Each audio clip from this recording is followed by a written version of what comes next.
Bem-vindo ao canal escatológico. Qual a verdadeira origem do nome Jesus?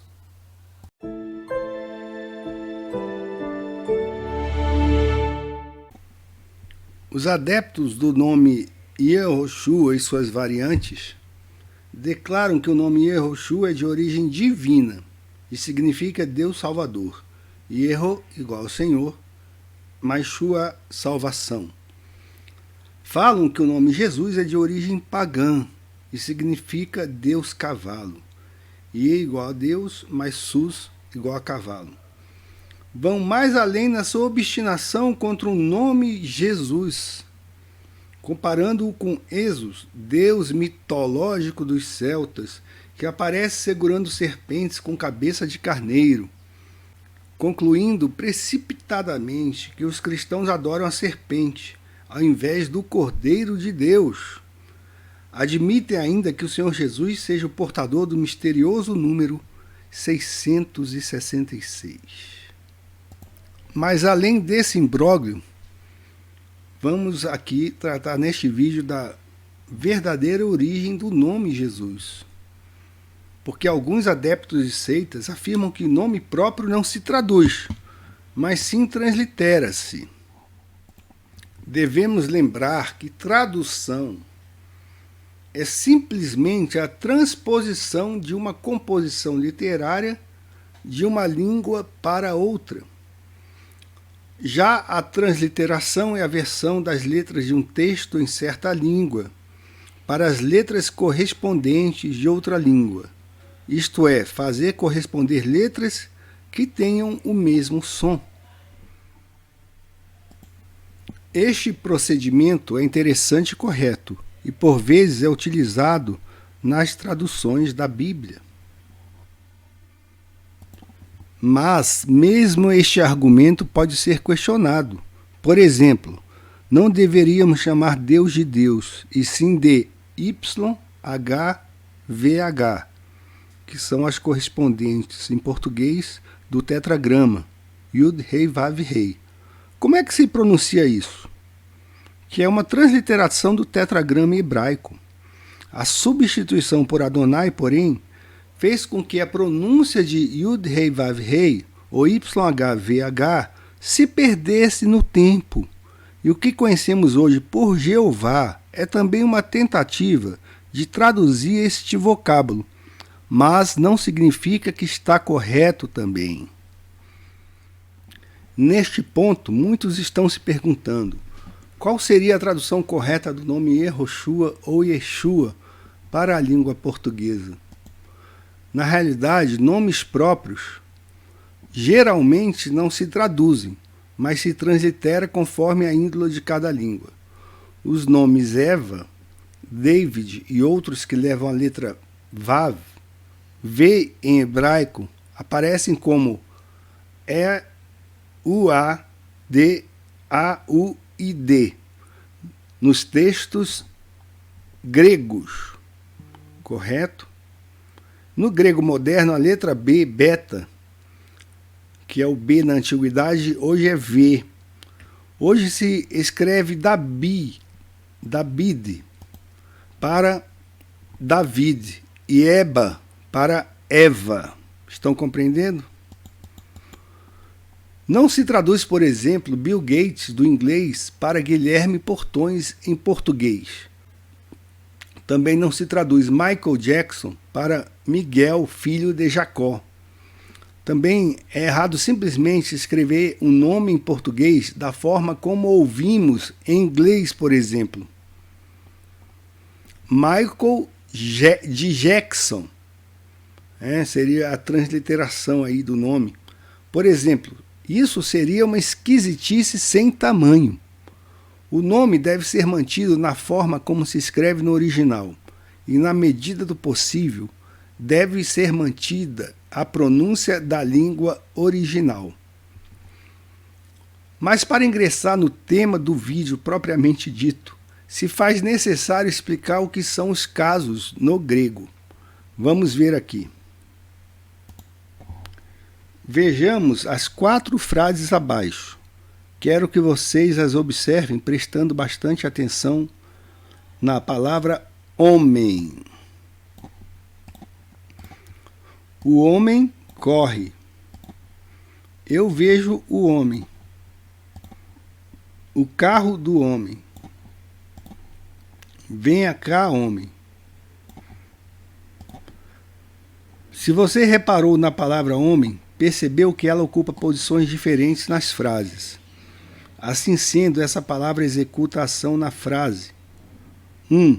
É o famoso sujeito da frase em português. 2. Ela recebe a ação descrita pelo verbo. É o que chamamos de objeto direto. Já em 3, indicamos que o homem possui algo. Em português, damos o nome de adjunto adnominal, a parte do homem. Finalmente, em 4, o homem é chamado por alguém, é o que chamamos de vocativo.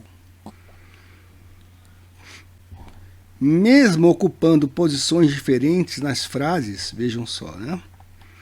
A palavra homem não sofre nenhum tipo de alteração.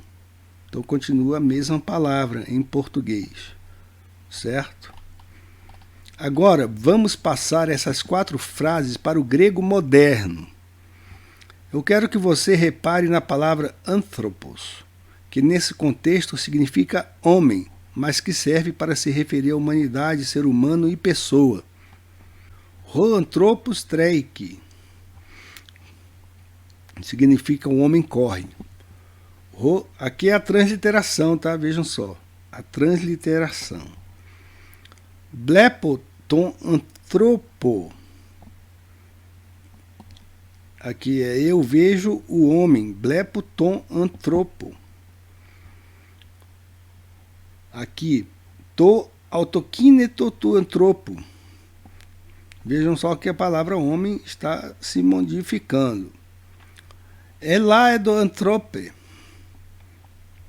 Você reparou que, diferentemente daquilo que aconteceu em português, em grego, a terminação da palavra mudou em cada frase. Vejam só, é a mesma palavra com terminação diferente. Em grego, temos um caso diferente em cada frase. Seja sujeito, objeto direto, adjunto adnominal, vocativo, assim, em cada posição que anthropos ocupa na frase, tem sua terminação alterada. Ou seja, dizemos que a palavra declina. Então isso aqui é que se chama declinação no grego, tá, pessoal? A palavra declina. Uma forma de compreender essa ideia para nós que somos falantes nativos do português é pensar na conjugação verbal, só que para os substantivos. É como se conjugássemos os substantivos. Essa introdução é necessária, com vistas a entender como se deu a tradução do nome hebraico Josué para o grego, formando o vocábulo Iesus. Qual a verdadeira origem do nome Jesus? O nome português Jesus vem do latim Jesus. Jerônimo, quando traduziu a Bíblia na versão conhecida como Vulgata, usou o original hebraico para traduzir o Velho Testamento, e uma versão chamada de Antiga Latina, junto com algumas outras versões em grego, para traduzir o Novo Testamento. A versão Septuaginta grega, que traduziu o nome hebraico Yeshua como Jesus, serviu de base para a tradução da Antiga Latina. Tá? Tenham isso aqui em mente.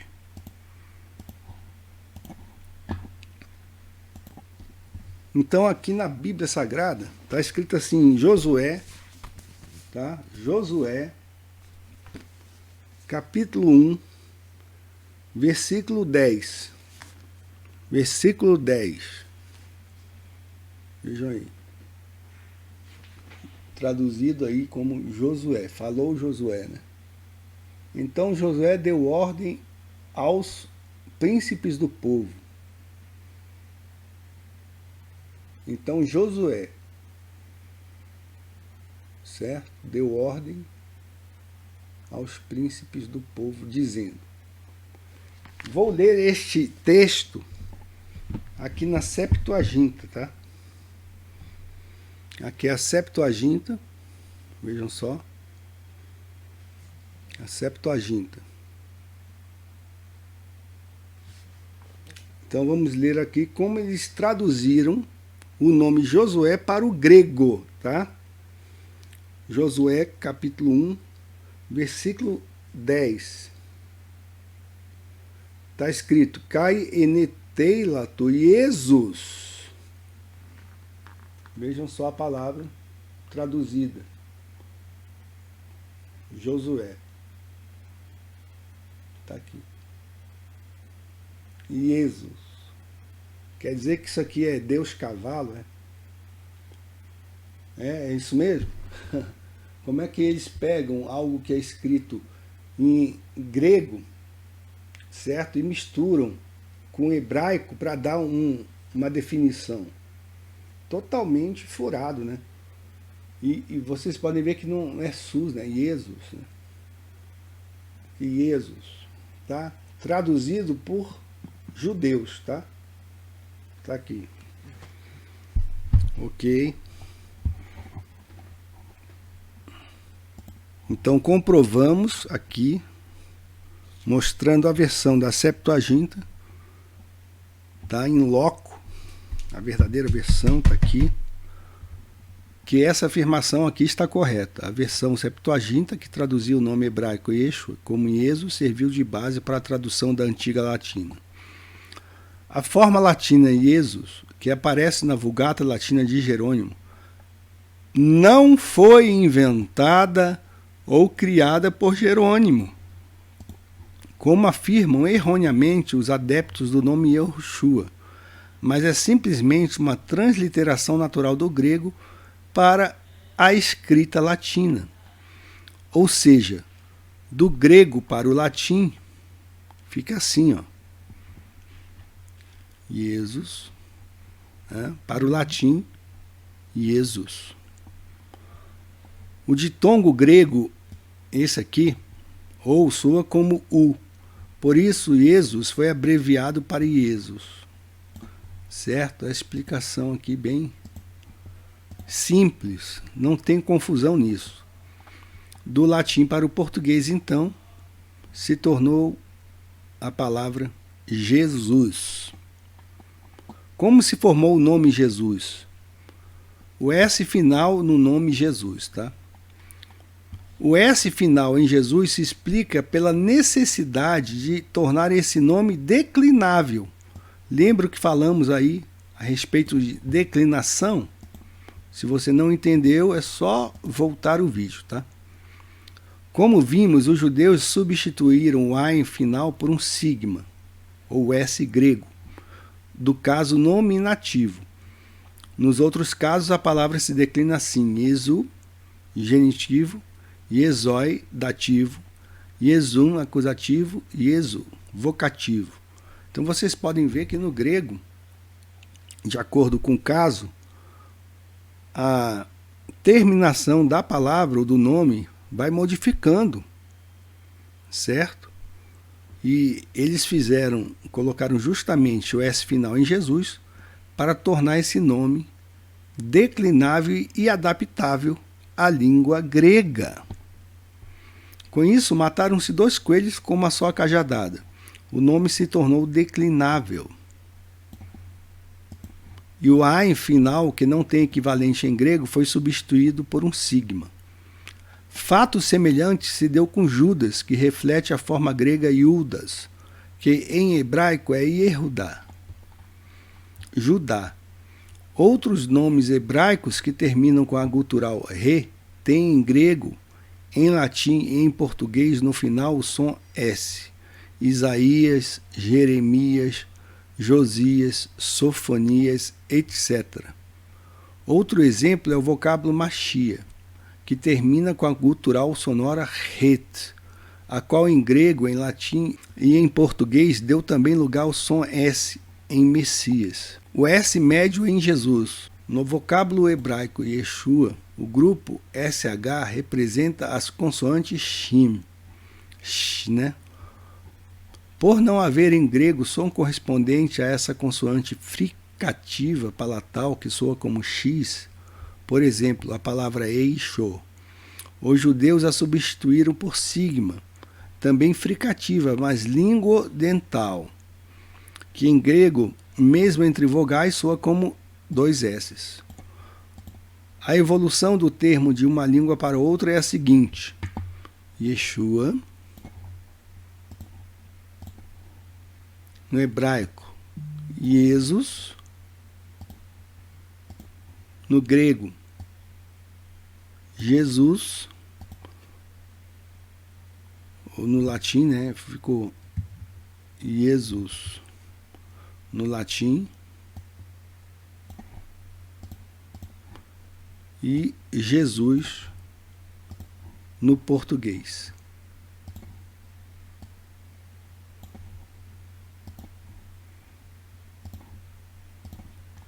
Deu para entender até aí, né? De onde surgiu a letra J no nome Jesus? Dizem os adeptos do movimento do nome Yehoshua que o nome correto de nosso Salvador não pode ser Jesus, por não existir a letra J na língua hebraica. Para eles, a única transliteração, reduzir um sistema de escrita a outro, letra por letra, possível do nome do Messias é Yehoshua, e não Jesus, que seria uma deturpação greco-romana, pois na língua hebraica não há correspondente para a letra J. Portanto, o nome do Senhor para essas pessoas não poderia, em hipótese nenhuma, ser transliterado com a letra J. A questão da letra J. É verdade que o J não existe no hebraico, grego e latim.